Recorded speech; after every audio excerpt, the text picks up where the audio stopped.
What is up? This is your LA in a minute, and I'm here in front of LA's original row of palm trees dating back to the Civil War and still thriving here in West Adams. In a special episode brought to you by Culver City Toyota, I want to talk about the Longstreet palms, the very palm trees that would lead to palm trees becoming the symbol of Los Angeles. Let's get into it. So we know that palm trees are not native to Los Angeles, so how did this row of palms get here?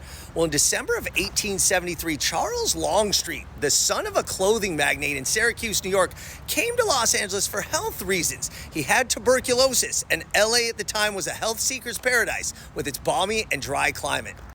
He recovered in a hotel, but he fell in love with Los Angeles, and he purchased 35 acres here in West Adams for $2,500. And he built a mansion, a remarkable Italian-style mansion. But what he built on the grounds was much more impressive.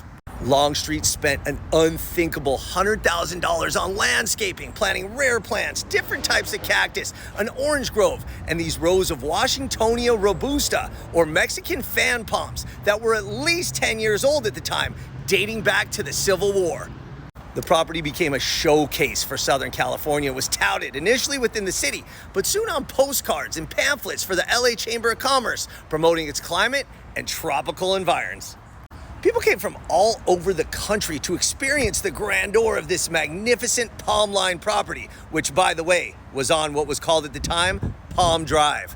So Longstreet passed away, and his wife and children maintained the property until 1900, when a mining tycoon named John Singleton bought the property and renamed it Singleton Court.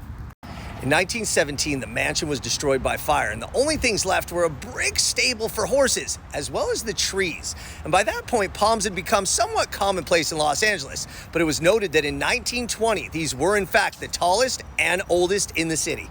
A subsequent owner, John Brockman, bought the property and deeded it to the Los Angeles Orthopedic Foundation, where the stables were converted into a clinic, and the trees still remained. By the time the 1932 Olympics came, on the heels of the City Beautiful movement, more than 40,000 palm trees were planted throughout Los Angeles, no doubt inspired by the Longstreet palms. Today, more than 24 of the original Longstreet Civil War palms remain. And thank you to Culver City Toyota for showcasing these wonderful trees that were the forefathers of a city renowned for its palm trees and helping cement the palm tree as the ultimate symbol of Los Angeles. All right, LA, it's been a minute.